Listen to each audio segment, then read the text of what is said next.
Hello everyone, जैसा कि आप लोगों को पता है कि इलाहाबाद हाई कोर्ट की वैकेंसी आई हुई हैं और जल्द ही नेशनल टेस्टिंग एजेंसी इसका एग्ज़ाम कराने वाली है। तो इसी कड़ी में आज हम लोग नेशनल टेस्टिंग एजेंसी ने जो इलाहाबाद हाई कोर्ट के लिए कंप्यूटर असिस्टेंट का एग्ज़ाम 2019 में कराया था उसका इंग्लिश वाला सेक्शन देखने वाले हैं और उसके जितने भी क्वेश्चन पूछे गए थे वो 1 बाय 1 सॉल्व करने वाले हैं। तो आइए शुरू करते हैं। सबसे पहला क्वेश्चन था क्वेश्चन नंबर 35।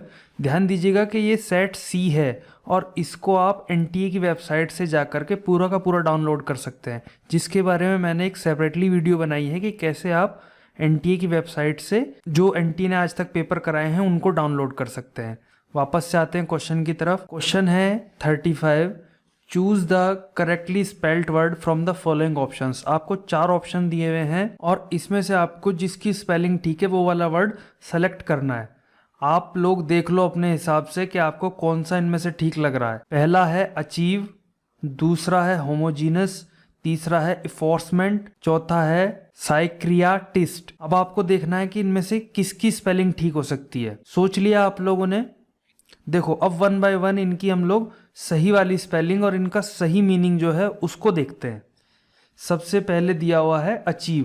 देखो अचीव की स्पेलिंग इन्होंने दी है ACHEI, जबकि होती है ACHIEVE, जिसका मतलब होता है टू गेन समथिंग या फिर हासिल करना, प्राप्त करना। तो ये वाली तो स्पेलिंग गलत है। फिर अगली में चलते हैं हम लोग। अगली स्पेलिंग है होमोजीनस। देखो HOMO होमो और जीनस GENEOUS, ये स्पेलिंग होती है इसकी सही और यहाँ भी यही स्पेलिंग है। तो ये वाला आपका आंसर ठीक हो जाएगा। लेकिन थर्ड और फोर्थ को भी जान लेते हैं। उससे पहले होमोजीनस का मतलब होता है made up of parts which are all of same type, जो कि ऐसे पार्ट से बना हुआ है जिसमें कि सारे पार्ट सेम हो, या फिर हिंदी में कहें तो समरूप या फिर सजातीय। तीसरा देखते हैं। देखो ये कोई वर्ड नहीं होता, मैंने तो खूब ट्राई कर लिया, मुझे कोई वर्ड नहीं मिला। ये क्या हो सकता है? या तो हो सकता है इफेसमेंट, जिसका मतलब होता है डिलीट, या फिर हिंदी में बोलें तो मिटाना या नष्ट करना, या फिर ये हो सकता है इन्फोर्समेंट, जिसकी स्पेलिंग होती है ये। तो ये वाला तो गलत ही है स्पेलिंग।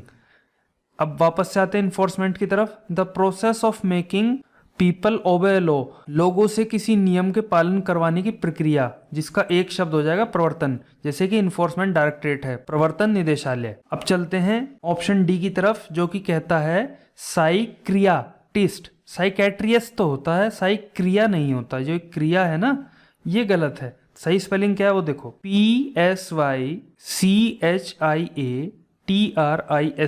ये है सही स्पेलिंग, साइकियाट्रिस्ट। और इसका मतलब होता है एक ऐसा चिकित्सक, a doctor who treats people with mental illness, जिन लोगों के साथ में मेंटल या दिमागी समस्या है उन लोगों को जो ट्रीट करते हैं उनको बोलते हैं साइकेट्रिस्ट। हिंदी में बोलेंगे मनोचिकित्सक।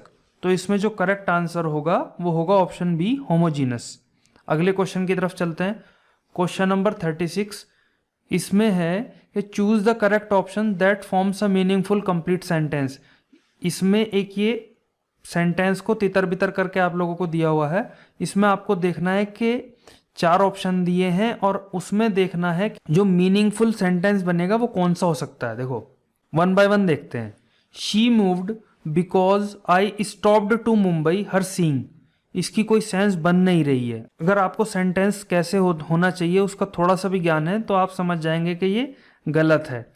अब ऑप्शन बी को देखते हैं। I stopped her seeing, she moved because to Mumbai. देखो आई स्टॉप्ड हर सीइंग तक सही है और उसके बाद में शी मूव्ड भी सही है, लेकिन ये जो बिकॉज आ गया ना ये इसकी पोजीशन गलत है, ये यहाँ नहीं होना चाहिए। उसकी वजह से ये पूरा का पूरा सेंटेंस ही गलत हो जाएगा। थर्ड देखते हैं। I stopped seeing her because she moved to Mumbai. देखो ये जो बिकॉज यहाँ था ना, अब इन्होंने इसको इधर कर दिया इस वाले सेंटेंस में। तो इसका हिंदी मतलब क्या बन जाएगा कि आई स्टॉप्ड सीइंग हर, मैंने उससे मिलना बंद कर दिया, बिकॉज क्योंकि शी मूव्ड टू मुंबई, वो मुंबई चली गई थी। ठीक है, तो ये सही आंसर होगा। लेकिन फिर भी ऑप्शन 4 देख लेते हैं। शी मूव्ड टू मुंबई, वो मुंबई चली गई। आई बिकॉज स्टॉप्ड सीइंग हर। आई के साथ, आई के बाद में बिकॉज का यूज हुआ है, इन्होंने गलत है, उसकी सेंस कोई नहीं बन रही। अगर आप लोगों ने objective general English by SP Bakshi sir को पढ़ा होगा तो उसमें फर्स्ट वाले चैप्टर में कुछ एक वर्ब्स हैं जिनका कंटिन्यूस नहीं बन सकता, उनमें से एक सी भी है, तो उससे यहाँ पे कंफ्यूज होने की जरूरत नहीं है, ठीक है।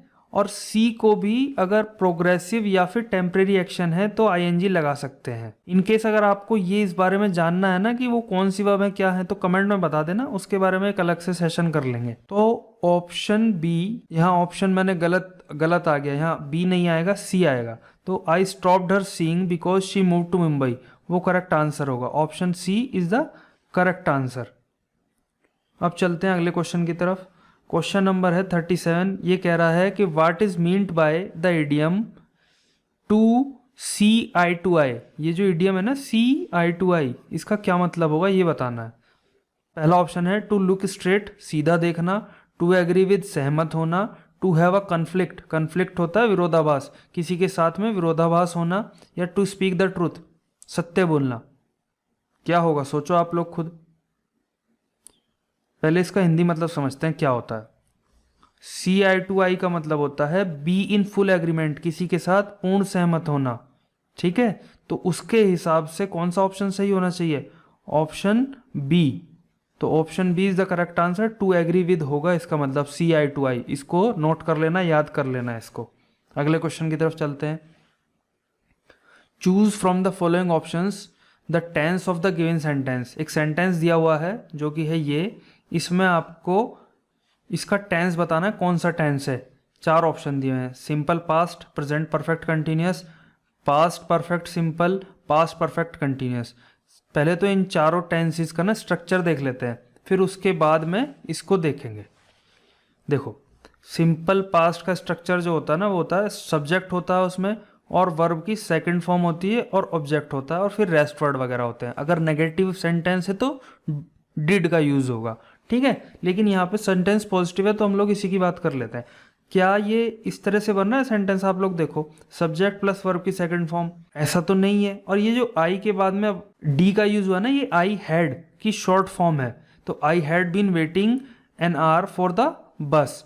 उसके बाद में आप प्रेजेंट परफेक्ट का देखो, प्रेजेंट परफेक्ट में हैज और हैव आते हैं, बीन आता है, और उसके बाद में वर्ब की फर्स्ट फॉर्म आती है, ठीक है, वो भी नहीं है यहाँ पे। तीसरा पास्ट परफेक्ट सिंपल क्या होता है? सब्जेक्ट होता है, हेड होता है, लेकिन वर्ब की थर्ड फॉर्म होती है। और जबकि यहाँ पे क्या है? आई हैड बीन है, बीन और वर्ब की फर्स्ट फॉर्म और आईएनजी, वेटिंग हुआ, वर्ब की फर्स्ट फॉर्म और आईएनजी। अब लास्ट देख लेते हैं, पास्ट परफेक्ट कंटिन्यूअस। इसका स्ट्रक्चर क्या होता है? सब्जेक्ट होता है, इसमें हेड होता है, बीन होता है, वर्ब की फर्स्ट फॉर्म आईएनजी। तो ये ही हमारा जो है मोस्ट अप्रोप्रिएट ऑप्शन होगा। तो option D is the correct answer. Past perfect continuous है, इसका जो टेंस है ना इस सेंटेंस का, वो है पास्ट परफेक्ट कंटिन्यूअस। अगले क्वेश्चन की तरफ चलते हैं। Choose the appropriate one word substitute for the given words sentence.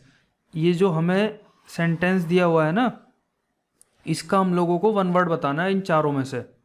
पहले इसका मतलब समझो। ए पर्सन, एक व्यक्ति, who has too much of self admiration, खुद की प्रशंसा जो बहुत ज्यादा करता हो, एक ऐसा व्यक्ति, उसको क्या बोलेंगे? सोमनम्बुलिस्ट, फ्यूजिटिव, एम्बीडेक्स्ट्रस और नार्सिसिस्ट। क्या बोलेंगे उसको? सबसे पहले इन चारों के हिंदी मतलब देखो आप लोग।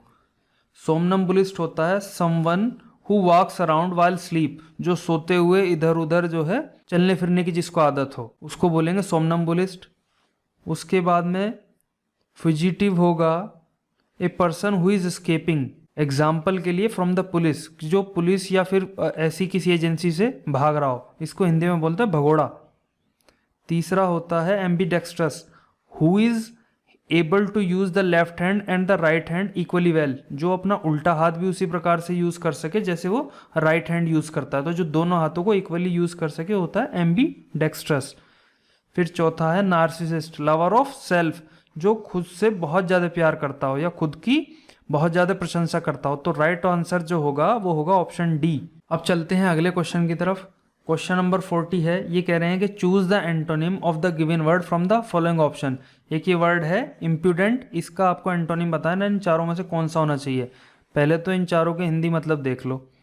इम्प्यूडेंट होता है lacking respect and not polite, या फिर हिंदी में बोलें तो बहुत अशिष्ट। इनका मतलब होगा कि जो इज्जत ना दे या जिसमें इज्जत ना हो और जो सभ्य भी ना हो या जो मधुर भी ना हो, तो उसको कहेंगे बहुत अशिष्ट। फिर होता है इंसोलेंट, सेम है रूड या फिर अभद्र, दोनों एक दूसरे के सिनोनिम है। तीसरा स्नीपी की अगर हम लोग बात करते हैं, स्लाइटली रूड, ये भी रूड है लेकिन थोड़ी लाइटर नोट पे है, स्लाइटली है ये। और इम्पेशेंट, तो इसका हिंदी अर्थ हो जाएगा शिष्टाचार रहित। और चौथा है अनसिविल, इसका मतलब भी यही होता है असभ्य है, जिसको सिनोनिम हो जाता है इम्पोलाइट। और चौथा है पोलाइट, जो कि इन तीनों से बिल्कुल अलग है। इन तीनों का, या यूं कहें तो इन चारों का ही एंटोनिम है पोलाइट, इनका उल्टा है। तो पोलाइट का अर्थ होता है सभ्य, आंसर भी यही होगा। अब चलते हैं अगले क्वेश्चन की तरफ। Fill in the blank with the appropriate option. आप लोगों को ये जो ब्लैंक दिया हुआ है ना, इसको फिल करना है इसमें, और 4 ऑप्शन दिए हुए हैं। देखो कैसे। जैक एंड डेविड, जैक और डेविड आर फ्रेंड्स, जैक और डेविड मित्र हैं। And dash play basketball together, और बास्केटबॉल एक साथ खेलते हैं। अब यहाँ क्या आना चाहिए, दैम आना चाहिए, शी, दे, ही। देखो जो भी आएगा यहाँ पर वो जैक और डेविड के लिए आएगा। जैक और डेविड 2 व्यक्ति हैं तो प्लूरल हो गया सब्जेक्ट, उसी के हिसाब से यहाँ प्रोनाउन का यूज होगा। तो ही नहीं यूज हो सकता, ठीक है, शी नहीं यूज हो सकता, क्योंकि ये दोनों ही सिंगुलर के लिए यूज होते हैं। अब बात आती है दैम और दे की। देखो दैम क्या है ना, दैम ऑब्जेक्टिव केस है प्रोनाउन का, लेकिन हम लोगों को यहाँ पर यूज करना है सब्जेक्टिव केस। तो जो मोस्ट अप्रोप्रिएट रहने वाला है वो रहेगा दे। तो they is the correct answer. अब चलते हैं अगले क्वेश्चन की तरफ। Fill in the blank using the appropriate option. इसमें भी आपको जो है रिक्त स्थान भरना है। पीपल ड्राइव, चलाते हैं, fast in New York city, New York city में लोग फास्ट वाहन चलाते हैं। तो अब इसमें आपको बताना है कि हाँ ये 2 आएगा, ये 2 आएगा, ये 2 आएगा, या ये 2 आएगा। ये तो कुछ होता ही नहीं है। अब देखो सबसे ज़्यादा जो अप्रोप्रिएट है और जो सही भी है वो ये है, ये वाला 2। इस 2 का यूज़ अति को दर्शाने के लिए, किसी भी चीज़ की अति को दर्शाने के लिए नेगेटिव सेंस में होता है। तो जो न्यूयॉर्क सिटी में लोग हैं वो ज़रूरत से ज़्यादा तेज वाहन चलाते हैं। तो जो सही ऑप्शन होगा वो होगा ऑप्शन सी। अब चलते हैं अगले क्वेश्चन की तरफ। Choose the correctly spelled word from the following options. एक ही वर्ड है, इसको डिस्टॉर्ट कर रखा है चारों जगह, तो इसमें आपको बताना है कि भैया कौन सा ठीक है। इसमें सबसे पहले तो इसकी सही स्पेलिंग देख लो। करेक्ट स्पेलिंग है CONTUMELIOUS। इसका हिंदी अर्थ होता है अपमानजनक। तो ये वाली स्पेलिंग होती है आपकी ऑप्शन सी में। अगले क्वेश्चन की तरफ चलते हैं। Choose the correct alternative for the underlined part of the given sentence. ये सेंटेंस दिया हुआ है, इसमें अंडरलाइंड पार्ट है और इसमें आपको देखना है कि क्या इंप्रूवमेंट कर सकते हो आप इसमें। अगर नहीं कर सकते तो नो इंप्रूवमेंट को मार्क करना है। देखो सुनो, that was such an interested lecture. वो एक बहुत ज़्यादा रुचिकर या मनोरंजक भाषण, लेक्चर था। ठीक है, अब हमें जो यहाँ पर वर्ड यूज करना है वो यूज करना है जो लेक्चर की विशेषता बताए। विशेषता कौन बताता है? एडजेक्टिव। तो जो इंटरेस्टेड या इंटरेस्ट या इंटरेस्टिंग होना चाहिए वो वही वर्ड होगा जो एडजेक्टिव होगा। ठीक है, अब हमको पता है कि इंटरेस्ट जो है वो नाउन है जिसका मतलब होता है रुचि, जबकि इंटरेस्टिंग एक एडजेक्टिव है जिसका मतलब होता है रुचिकर या मनोरंजक। तो जो सही वर्ड का यूज होगा वो होगा इंटरेस्टिंग। ठीक है, अब चलते हैं अगले क्वेश्चन की तरफ। Choose the correct intensifier that best suits the given sentence. इसमें बेस्ट वाला इंटेंसिफायर आपको लगाना है। क्या होना चाहिए?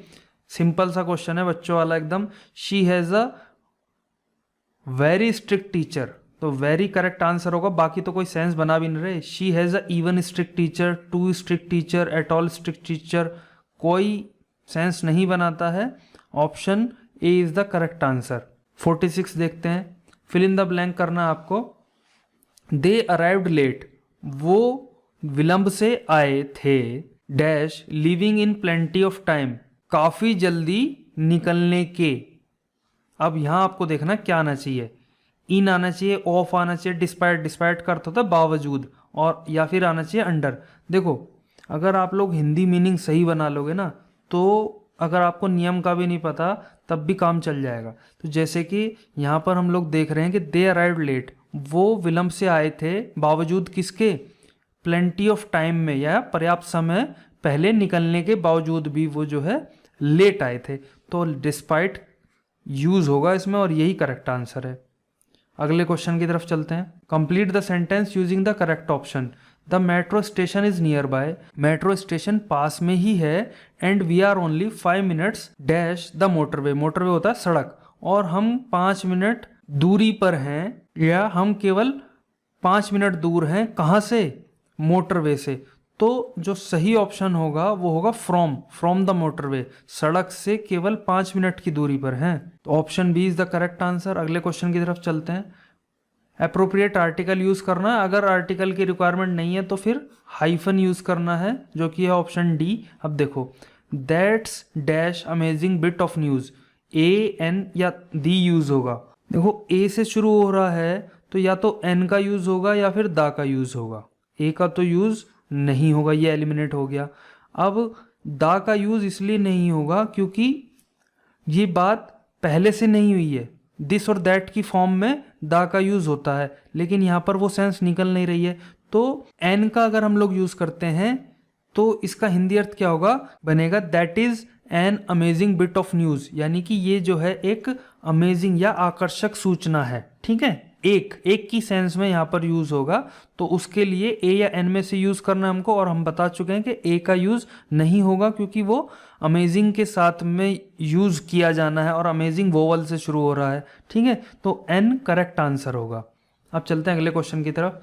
कंपैरेटिव फॉर्म बतानी है किसकी, हंगरी की। देखो इसमें थोड़ा सा पेच है, गूगल में अगर आप लोग सर्च करते हैं तो हंगरियर भी मिल जाएगा और मोर हंगरी मिल जाएगा, लेकिन जो मानी हुई वेबसाइट्स हैं उन पे अगर हम लोग देखें तो करेक्ट आंसर इसका निकलता है हंगरियर, और यही ऑप्शन एनटीए ने अपनी एग्जाम की आंसर की में दिया था, तो हम लोग तो यही मान के चलेंगे, तो हंगरी की कंपैरेटिव फॉर्म हो जाएगी हंगरियर। ठीक है, अगले क्वेश्चन की तरफ चलते हैं। इसमें आपको सिनोनिम बताना है किसका, डिमिनिश का। इन सब के पहले हिंदी मतलब देख लो। डिमिनिश होता है डिक्रीज या फिर घटाना, इनहेंस का अर्थ होता है इंक्रीज, बढ़ाना, प्रोलोंग होता है to make something last longer या फिर लंबा खींचना, और अबेट का अर्थ होता है to make something less strong, किसी चीज को कमजोर करना या फिर धीमा होना, और डेवलप होता है इंक्रीज, बढ़ाना। तो अब आपको इसका सिनोनिम बताना है। डिमिनिश का अर्थ हुआ घटाना, तो घटाना केवल सी का मतलब है घटाना, कमजोर करना या धीमा होना, वही सिमिलर सेंस को कन्वे कर रहा है। बाकी फिर बढ़ाना, लंबा खींचना, बढ़ाना ही हुआ, और ये भी बढ़ाना है, तो ये सब इसके हो जाएंगे एंटोनिम। तो सिनोनिम डिमिनिश का क्या रहेगा, अबेट, सी करेक्ट आंसर होगा। अगले क्वेश्चन की तरफ चलते हैं। इसमें आपको ये सेंटेंस है I am always losing my keys, इसमें आपको एडवर्ब बतानी है। देखो आई सब्जेक्ट हुआ, प्रोनाउन है, एम हेल्पिंग वर्ब है, ऑलवेज एक एडवर्ब है, और लूजिंग की अगर हम लोग बात करें तो वर्ब है, ये भी प्रोनाउन है, और ये हुआ नाउन, तो एडवर्ब क्या होगी, always. C is the correct answer. अगले क्वेश्चन की तरफ चलते हैं। इसमें आपको करेक्ट फ्रेजल वर्ब बतानी है। सेंटेंस क्या है, the taxi dash on the way to the airport and I thought I nearly missed my flight. जो टैक्सी है वो एयरपोर्ट के रास्ते पर डैश हो गई और मैंने सोचा कि मैंने फ्लाइट बिल्कुल मिस ही कर दी है। ठीक है, अब यहाँ क्या आएगा इन चारों में से, वो जानने से पहले इन चारों का मीनिंग देख लो। वेकअप का अर्थ होता है जागना, an instance of waking up. ठीक है, लुक फॉर का अर्थ होता है खोजना, to search for something. Broke down का अर्थ होता है काम करना बंद कर देना, टू स्टॉप फंक्शनिंग। और मेक आउट का अर्थ होता है बात को समझना, अंडरस्टैंड द मीनिंग। अब आप खुद सोचो इन चारों में से कौन सा अप्रोप्रिएट होना चाहिए या कौन सा करेक्ट होना चाहिए। The taxi broke down on the way, taxi ने एयरपोर्ट के रास्ते पर काम करना बंद कर दिया या फिर वो खराब हो गई और मैंने सोचा कि मैंने अपनी फ्लाइट मिस कर दी है। तो broke down is the correct answer. इसमें आप लोगों को करेक्ट ऑप्शन बताना है। Being healthy is the dash thing that is important to me, यानी कि स्वस्थ रहना है, यहाँ पर बताना है आप लोगों को, जो कि मेरे लिए, that is important to me यानी कि जो मेरे लिए महत्वपूर्ण है। अब यहाँ पर देखो आप, ओनली आना चाहिए, मैनी आना चाहिए, ऑफ आना चाहिए, अलोंग आना चाहिए। देखो ऑफ और अलोंग का तो कोई सेंस बनता नहीं है। मैनी इसलिए नहीं आएगा क्योंकि थिंग है, थिंग्स नहीं है, तो ओनली बचता है और वो ही करेक्ट आंसर है कि स्वस्थ रहना मेरे लिए एक ऐसी चीज है या एकमात्र ऐसी चीज है जो कि इम्पोर्टेंट है। किसके लिए? मेरे लिए। ठीक है, option A is the correct answer. 53 के बाद में ना ये वाला 49 इसलिए आया है क्योंकि ये जब हम लोग 48 क्वेश्चन नंबर सॉल्व किया था तो ये रह गया था, इसलिए इसको यहाँ पे कवर कर लिया है। अब चलते हैं आगे। क्वेश्चन नंबर 54 कहता है कि complete the sentence using the appropriate option. ठीक है, सेंटेंस दिया है, उसमें अप्रोप्रिएट ऑप्शन देखना है क्या है। We get are vegetables dash the farm shop. From आना चाहिए, फ्रॉम आना चाहिए, ऑलवेज आना चाहिए, ऑल्दो आना चाहिए। तो हम अपनी वेजिटेबल लाते हैं कहाँ से? फार्म शॉप से। तो से का यूज़ यहाँ पर होगा, जिसके लिए हम लोगों को फॉर्म यूज़ नहीं करना पड़ेगा, यूज़ करना पड़ेगा फ्रॉम। तो from is the correct answer, option B is the right answer. अगले क्वेश्चन की तरफ चलते हैं। Complete the sentence using the appropriate article. इसमें आर्टिकल का यूज़ करना है और अगर कोई आर्टिकल की आवश्यकता नहीं है तो हाइफन को यूज़ करना है। I have a sister and dash brother. देखो मेरी एक बहन है और एक भाई है, तो एक की सेंस में ए या एन का यूज़ करते हैं हम लोग, लेकिन भाई के साथ में एन का यूज़ तो होना नहीं है, तो यूज़ होगा ए का। तो मेरी एक भाई और एक बहन है। ठीक है, तो A is the correct answer. अगले क्वेश्चन की तरफ चलते हैं।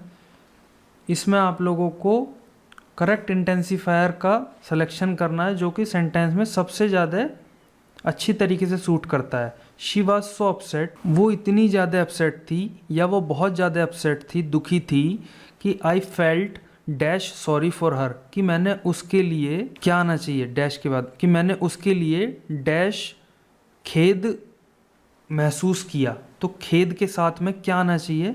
एक्सट्रीमली का अर्थ होता है अत्यधिक, एवरी का होता है प्रत्येक, एट ऑल बिल्कुल, और पुअर का अर्थ होता है गरीब। अब आप खुद देखो कि अत्यधिक आना चाहिए या प्रत्येक आना चाहिए या फिर बिल्कुल आना चाहिए या गरीब आना चाहिए। ऑब्वियसली एक्सट्रीमली का यूज़ होगा यहाँ पर। इसका अगर हम लोग हिंदी में देखते हैं एक्सट्रीमली का यूज़ करने के बाद में, तो शी वॉज सो अपसेट, कि वो बहुत ज़्यादा दुखी थी, मैंने उसके लिए बहुत ज़्यादा खेद महसूस किया या मुझे उसके लिए बहुत ज़्यादा दुख महसूस हुआ। ठीक है, तो एक्सट्रीमली सही आंसर होगा। अब देखते हैं ये वाला क्वेश्चन। इस वाले क्वेश्चन में आपको करेक्ट फ्रेजल वर्ब देखनी है कौन सी है इन चारों में से। द लेक्चर जो भाषण है डैश टिल 6:30। सही आंसर जानने से पहले ना इन चारों का मीनिंग देख लेते हैं क्या कहते हैं ये। केम आउट का अर्थ होता है टू अपीयर, प्रकट होना। वेंट ऑन का अर्थ होता है कैरी ऑन या फिर चालू रहना, जारी रहना। मेक आउट बात को समझना, अंडरस्टैंड द मीनिंग। और ब्रिंग आउट होता है घटित करना, कॉज समथिंग टू हैपन। देखो इसको समझो, ब्रिंग अबाउट को थोड़ा सा ना एग्जाम्पल से समझो। He brought about a revolution in milk industry, यानी कि वो मिल्क इंडस्ट्री में या दूध की जो इंडस्ट्री है, दूध का जो उद्योग है, उसमें रेवोल्यूशन, क्रांति लाया या क्रांति लाने का कारण बना। ठीक है, तो ब्रिंग अबाउट का मतलब होता है कि कॉज समथिंग टू हैपन। अब आप खुद सोचो इन चारों में से कौन सा आना चाहिए। The lecture went on till 6:30 अगर हम लोग देखते हैं तो लेक्चर चालू रहा या जारी रहा कब तक? 6:30 बजे तक। तो वेंट ऑन ही सबसे अप्रोप्रिएट ऑप्शन है जो कि यहाँ पर यूज होगा। अगले क्वेश्चन की तरफ चलते हैं। सेंटेंस को डिस्टॉर्ट कर रखा है और आपको मीनिंगफुल सेंटेंस बनाना है। देखो, me can call you if you have any problem. Me objective case है, सब्जेक्टिव केस नहीं है प्रोनाउन का, तो मी से सेंटेंस की शुरुआत नहीं होती, तो ये तो यहीं गलत हो जाएगा। You can call me if you have any problem, ये बिल्कुल सही प्रतीत हो रहा है, कहीं इसमें कोई इशू नहीं है, फिर भी हम लोग फिलहाल के लिए इसको सही मान करके सी और डी और चेक कर लेते हैं।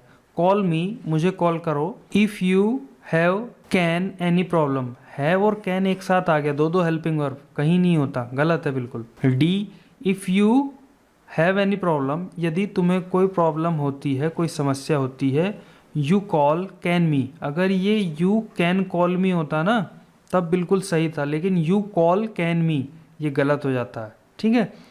तो option B is the correct answer. अगले क्वेश्चन की तरफ चलते हैं। कंजंक्शन का यूज़ होना है इसमें। सेंटेंस क्या कहता है, he couldn't tell dash she was laughing और क्राइंग, वो नहीं बता सका कि क्या वो हंस रही थी या फिर रो रही थी। तो की क्या की सेंस का यूज़ में अगर यूज़ होता है तो वो इफ़ का यूज़ होता है। इफ़ का अर्थ होता है यदि या फिर की क्या, ठीक है।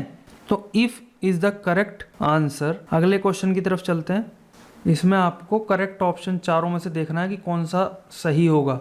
सेंटेंस क्या है, a beautiful white bird flu dash the lake, एक बहुत सुंदर या एक सुंदर सफ़ेद पक्षी फ्लू उड़ा, फ्लाई की सेकंड फॉर्म होती है फ्लू, तो उड़ा कहाँ से, द लेक झील से। अब से आएगा या क्या आएगा वो देखो इन ऑप्शन से। अगर हम लोग ड्यूरिंग का यूज़ करते हैं, ड्यूरिंग का अर्थ होता है दौरान, तो एक सुंदर पक्षी उड़ा झील के दौरान, सेंस नहीं बन रही। ओवर का अर्थ होता है ऊपर से, तो झील के ऊपर से, हाँ सेंस तो बन रही है, लेकिन सी और डी चेक करना हमारा परम धर्म है।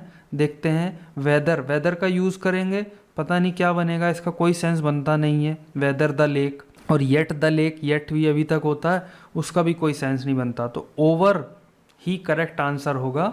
अगले क्वेश्चन की तरफ चलते हैं।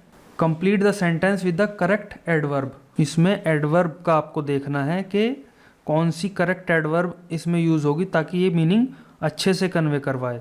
She drove dash before either of them could speak again, उसने वाहन चलाया बिफोर, इससे पहले कि उन दोनों में से कोई, आइदर ऑफ देम का मतलब है उन दोनों में से कोई, कुड स्पीक अगेन दोबारा बोल पाता। अब देखो, she drove happy, she drove tomorrow, she drove away, she drove annually, कौन सा होना चाहिए। ड्रोव हैप्पी, ड्रोव टुमारो और ड्रोव एनुअली, इनका तो कोई सेंस बनता ही नहीं है। अगर हम लोग अवे का यूज़ करते हैं, शी ड्रोव अवे, या फिर इसका हिंदी मतलब होगा वो वाहन चलाकर दूर चली गई, इससे पहले कि उन दोनों में से कोई दोबारा कुछ बोल पाता, ठीक है।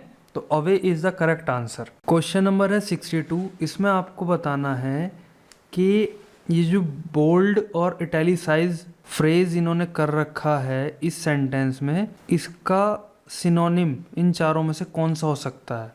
These figures work out different every time I do them, इसका हिंदी मतलब हम लोग अभी निकालेंगे, पहले वर्कआउट का मतलब समझ लो। वर्कआउट का मतलब होता है टू सॉल्व द प्रॉब्लम। तो ये जो फिगर्स हैं या ये आंकड़े हैं हर बार अलग अलग आते हैं जब जब मैं इनको सॉल्व करता हूँ, तो वर्कआउट का अर्थ हो जाएगा solve. C is the correct answer.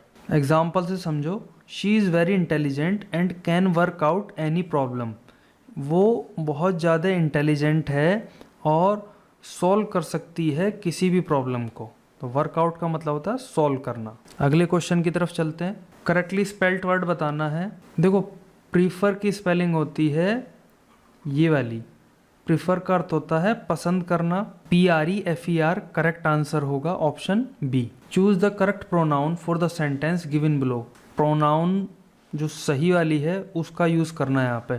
Time passes so quickly, समय इतनी तेज़ी से बीतता है। When you are enjoying dash, सबसे पहले तो ये समझो आप कि एन्जॉय के साथ में रिफ्लेक्सिव प्रोनाउन का ही होता है। रिफ्लेक्सिव प्रोनाउन होती हैं ये सारी की सारी रिफ्लेक्सिव प्रोनाउन है, ठीक है। तो अब यहाँ समझने वाली बात ये है कि यू के साथ में यू की ही रिफ्लेक्सिव प्रोनाउन का यूज़ होगा। तो यू की रिफ्लेक्सिव प्रोनाउन होती है yourself. My self, him self, her self, ये कुछ यूज़ नहीं होगा। क्यों? क्योंकि यहाँ पर यू का यूज़ हुआ है। अगर ही होता या शी होता तब फिर हिमसेल्फ या हर सेल्फ आता, आई होता तो माई सेल्फ आता। यू के साथ में योर सेल्फ का ही यूज होगा, तो option B is the correct answer. Change the given sentence in active voice, ये पैसिव में है। The letter was mailed by Rishabh, इसको एक्टिव में बनाना है। अब आप खुद सोचो कि वाज मेल्ड पैसिव किसका बनता है, पास्ट सिंपल का या फिर पास्ट इंडेफिनिट का जो पैसिव बनता है उसमें वाज प्लस वर्ब की थर्ड फॉर्म का यूज़ होता है। अब इसमें से देखो कि पास्ट इंडेफिनिट या फिर सिंपल पास्ट दोनों एक ही बात है, वो कौन सा सेंटेंस है। हैज़ मेल्ड, हैज़ तो होता है प्रेजेंट परफेक्ट, तो ये गलत है। ऋषभ मेल्ड, मेल के साथ में ईडी का यूज यानी कि वर्ब की सेकंड फॉर्म, ऐसा ही सिंपल पास्ट में होता है, ये हो सकता है, लेकिन सी और डी भी चेक कर लेते हैं। Rishabh did mail the letter, देखो ये भी सिंपल पास्ट है लेकिन यहाँ पर नॉट का यूज़ हुआ है, जबकि यहाँ पर तो कहीं नॉट है नहीं, तो ये वाला भी गलत हो जाएगा। ठीक है, नेगेटिव तो है ही नहीं, तो उसका एक्टिव नेगेटिव कैसे बन जाएगा। और यहाँ पर ये आ जाता है ऋषभ वाज मेलिंग, ये तो पास्ट कंटिन्यूस टेंस है, तो ये भी गलत हो जाएगा। तो option B is the correct answer. अगले क्वेश्चन की तरफ चलते हैं। The news caused dash excitement, अब एक्साइटमेंट नाउन है, वो भी अनकाउंटेबल, उसके साथ में क्या यूज़ होना चाहिए आप खुद सोचो। मैनी का यूज़ तो नहीं होगा क्योंकि मैनी का तो काउंटेबल नाउन के साथ में ही यूज़ होता है, जबकि एक्साइटमेंट मैंने बता ही दिया, उत्साह को आप गिन नहीं सकते। ठीक है, 1 2 3 ऐसे करके नहीं गिन सकते। बोथ मच एनी, देखो बोथ की कोई सेंस बनती नहीं है। मच और एनी में से क्या डिफरेंस है ये समझ लो। होगा तो मच का यूज़, लेकिन एनी का यूज़ इसलिए नहीं होगा क्योंकि एनी का यूज़ हम लोग नेगेटिव सेंटेंस में यूज़ करते हैं। The news didn't cause any excitement, अगर ये नेगेटिव होता ना तब हम लोग एनी का यूज़ करते, लेकिन सेंटेंस है पॉजिटिव इसलिए मच का यूज़ किया जाएगा। समझ गए आप लोग। अगर ये यहाँ पर होता the news did not cause, तो फिर हम लोग यहाँ पर एनी का यूज़ करते, लेकिन अभी यहाँ पर ना तो ये है तो इसलिए एनी का यूज़ भी नहीं होगा, हम लोग क्या यूज़ करेंगे, मच का। तो much is the correct answer. अगले क्वेश्चन की तरफ चलते हैं। Fill in the blank with the correct tense from the following options, correct tense बनाना। अब देखो, Meera dash tennis on and off for the 3 years, अब यहाँ पर फॉर भी है और पीरियड ऑफ टाइम भी है।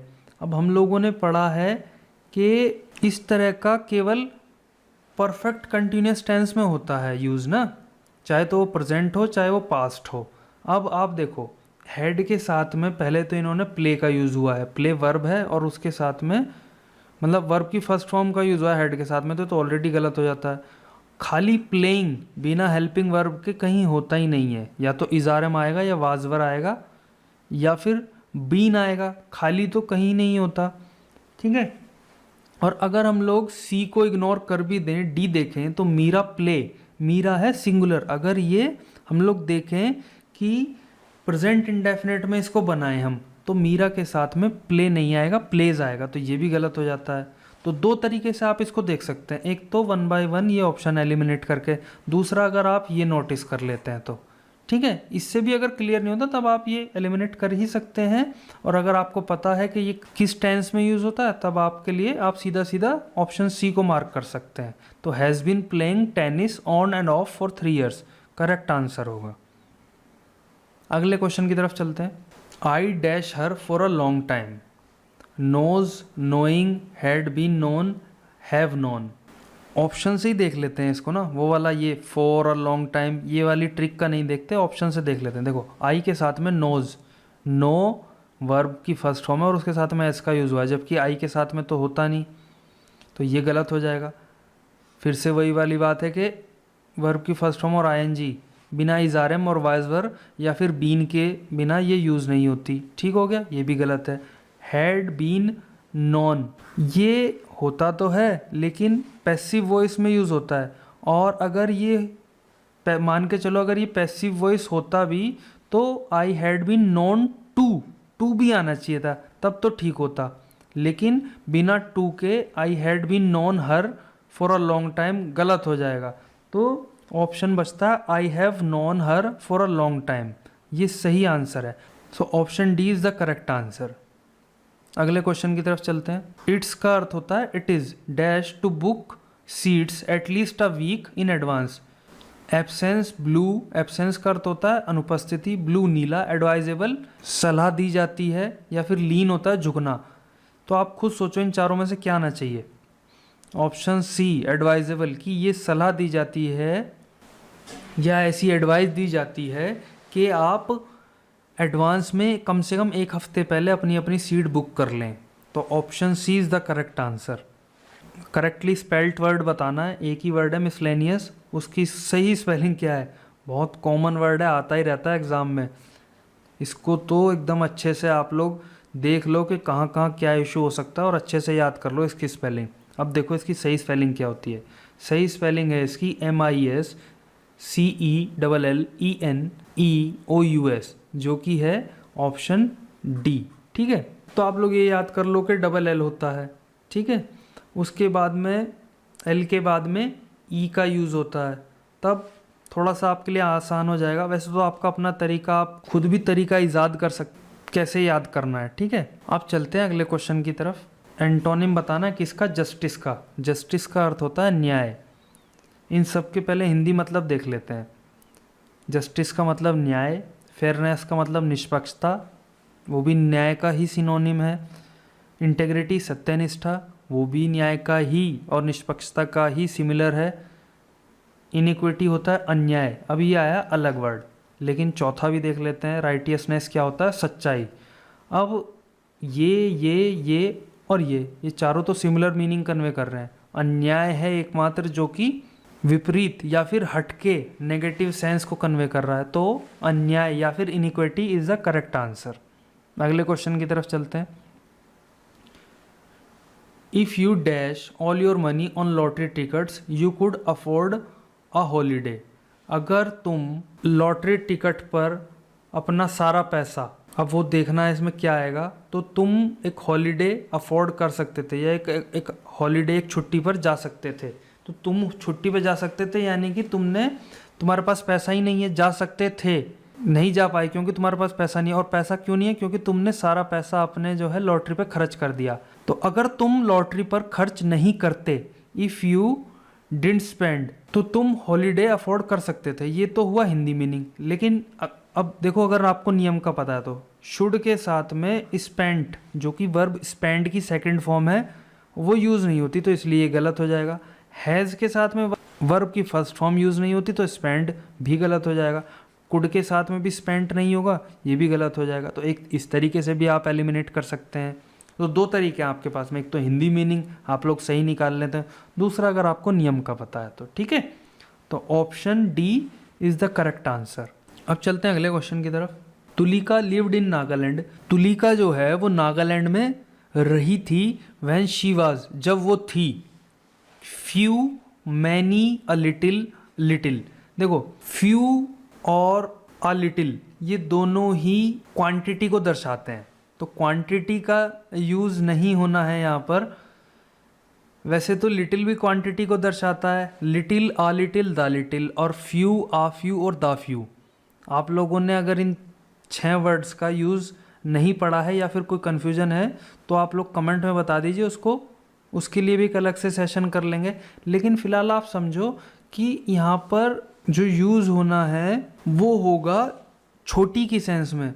तुलिका नागालैंड में रही थी जब वो छोटी थी, तो मैनी तो बहुत तो वैसे भी नहीं आएगा। फ्यू क्वांटिटी के लिए आता है जिनको हम गिन सकें, वो भी नहीं आएगा। आ लिटिल अनकाउंटेबल के लिए आता है, लेकिन ये जो लिटिल है ये भी अनकाउंटेबल में यूज़ होता है, लेकिन यहाँ पर इसका मतलब है छोटी की सेंस में, छोटी बच्ची की सेंस में।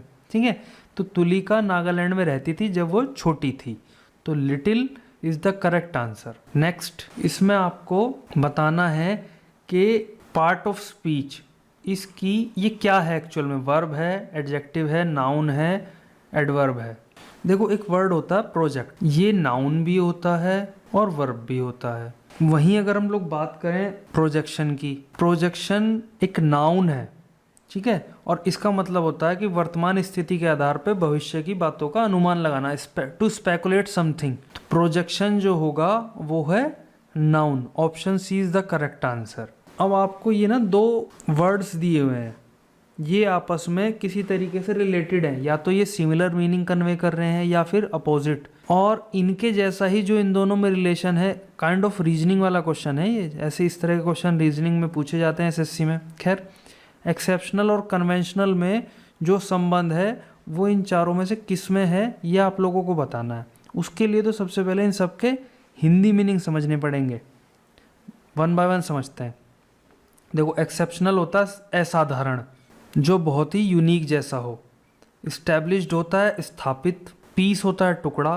और टिपिकल होता है किसी व्यक्ति या वस्तु की सामान्य विशेषताओं से युक्त, ठीक है। और गॉब होता है चिपचिपे पदार्थ का थक्का, काइंड ऑफ स्पिट के लिए ना, जो थूक होता है उसके लिए यूज़ किया जाता है गॉब का।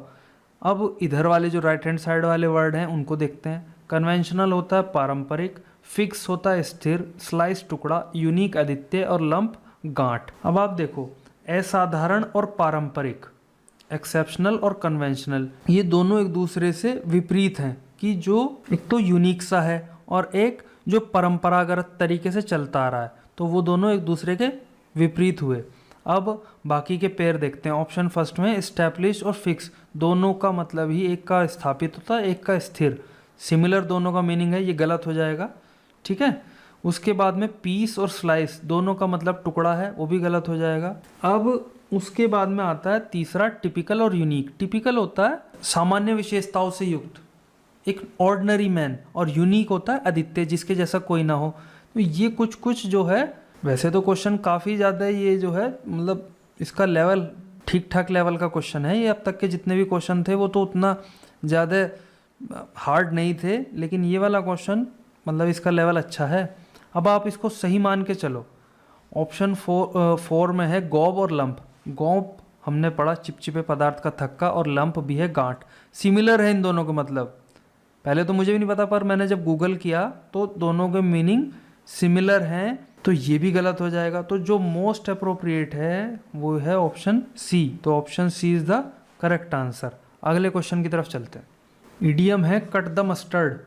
इसके बारे में बताना है कि टू सक्सीड, सफल होना, टू फ्लंडर, या टू स्ट्रगल, या फिर टू फेल। पहले तो कट द मस्टर्ड का मतलब समझ लो, होता है टू सक्सीड। तो option first is the correct answer. अगले क्वेश्चन की तरफ चलते हैं। दे वंस लिव्ड, वो एक समय रहते थे, dash number 12 south George street. ये number 12 south George street address है, तो एड्रेस से पहले एट का यूज़ होगा। तो they once lived at number 12 south George street.